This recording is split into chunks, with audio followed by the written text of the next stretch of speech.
यह कहानी है एक जंगल की। एक जंगल में रानू चिड़िया और उसके दो बच्चे रहते थे। रानू चिड़िया के सिर पर उसका पति नहीं था। ना जाने बच्चे भी कहाँ चले गए, सुबह से अब तक घर नहीं आए। मैंने पहले ही कहा था जल्दी आ जाना, लेकिन ये बच्चे हैं कि खेल में मगन हो जाते हैं। एक बार जाकर वापस आने का नाम भी नहीं लेते। अब जाकर मुझे ही देखना पड़ेगा, ना जाने बच्चे कहाँ चले गए। रानू चिड़िया अपने बच्चे की तलाश में जंगल की तरफ निकल जाती है। रानू चिड़िया रात भर अपने बच्चों को जंगल में ढूंढती है, लेकिन उसे वे बच्चे कहीं नहीं मिलते। ना जाने मेरे बच्चे कहाँ होंगे, अब तक भी नहीं आए। मुझे ढूंढते ढूंढते सुबह हो गई। पता नहीं बच्चे कहाँ होंगे, किस हाल में होंगे। तभी रानू चिड़िया को उसके बच्चे नजर आ जाते हैं। बच्चों, तुम कहाँ थे? तुम्हें पता है मैं तुम्हारे बिना कितनी परेशान थी। मैं पूरी रात तुम्हें ढूंढती रही।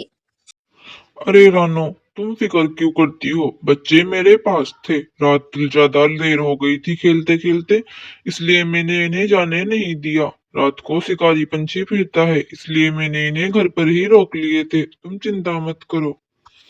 मम्मा, हम अपने दोस्त के साथ खेल रहे थे। मम्मा, आप फिक्र ना करें, हम अब ठीक हैं। रानू चिड़िया अपने बच्चों को लेकर अपने घर की तरफ आ जाती है। रानू चिड़िया को अपने बच्चों से मिलने के बाद बड़ा ही सुकून मिला था। रानू चिड़िया अपने बच्चों को लेकर अपने घर में कुछ दिन ऐसे ही बिताने लगती है। कुछ दिन ऐसे ही गुजर गए थे। कुछ दिन गुजरने के बाद रानू चिड़िया और उसका पड़ोसी चिल्कू भी वहां घूमने आता। वे दोनों एक साथ घूमने इधर उधर जाया करते थे। रानू चिड़िया और चिल्कू एक दूसरे को पसंद करने लगे थे। रानो, मैं तुमसे शादी करना चाहता हूँ। मैं तुम्हें बहुत ही पसंद करता हूँ। लेकिन मेरे साथ मेरे दो बच्चे भी हैं। अगर तुम उन्हें रखने के लिए तैयार हो जाओ तो मैं तैयार हूँ शादी करने के लिए। रानो चिड़िया, तुम फिक्र मत करो। मैं तुम्हारे बच्चों को भी अपने बच्चों से ज्यादा प्यार दूंगा। मैं तुमसे शादी कर लेता हूँ। चिल्कू की यह बात सुनकर रानू बड़ी ही खुश हो जाती है। रानू चिड़िया उससे शादी कर लेती है। शादी करने के बाद दोनों घर आ जाते हैं। रानू चिड़िया और चिल्कू दोनों अपना जीवन खुशी से बिता रहे थे। कुछ दिन ऐसे ही गुजर जाते हैं। कुछ दिनों के बाद एक शाम का वक्त था। मम्मा, मम्मा, मुझे बड़ी ही भूख लगी है। मेरे लिए कुछ खाने को ले आओ। लेकिन मिंकू बेटा, अब तो शाम हो चुकी है। शाम को घर से बाहर जाना ठीक नहीं। तुम्हें तो पता ही है शिकारी चील इस टाइम बाहर घूमती है। अरे रानो, तुम बच्चों को मना क्यों कर रही हो? तुम फिक्र मत करो, मैं भी जाकर दाना ले आता हूँ। अरे नहीं नहीं बच्चों के पापा, तुम अब मत जाना। अब जाना सही नहीं है। लेकिन वह रानू की एक नहीं सुनता, फिर भी जंगल की तरफ निकल जाता है। वह जंगल की तरफ जा रहा था, तभी एक शिकारी चील ने सामने से आकर हमला कर दिया।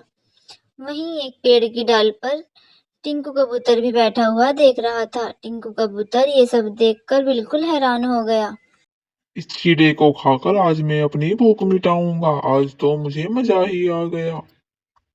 कबूतर यह सब देखकर आकर रानू चिड़िया को बताता है। रानो बहन, बड़े दुख के साथ कहना पड़ रहा है, तुम्हारे पति को बाज ने खा लिया। मैं अभी देख कर आ रहा हूँ। रानू चिड़िया ये बात सुनकर रोने लगती है। रानू चिड़िया बहुत फुट फुट कर रोने लगती है। कुछ दिन ऐसे ही बीत जाते हैं। फिर से रानू चिड़िया ने अपना अकेलेपन का जीवन जीना शुरू कर दिया था।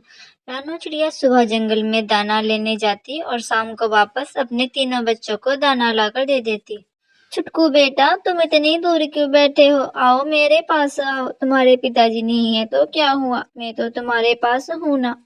नहीं नहीं मम्मा, इसे हमारे पास मत बुलाओ। ये हमारा भाई नहीं है, ये तो दूसरी माँ का है। हम इसे अपने साथ नहीं खिलाएंगे। इसे हमसे दूर ही रखो, और दाना भी हम इसे नहीं देंगे। दाना भी सारा हम खाएंगे।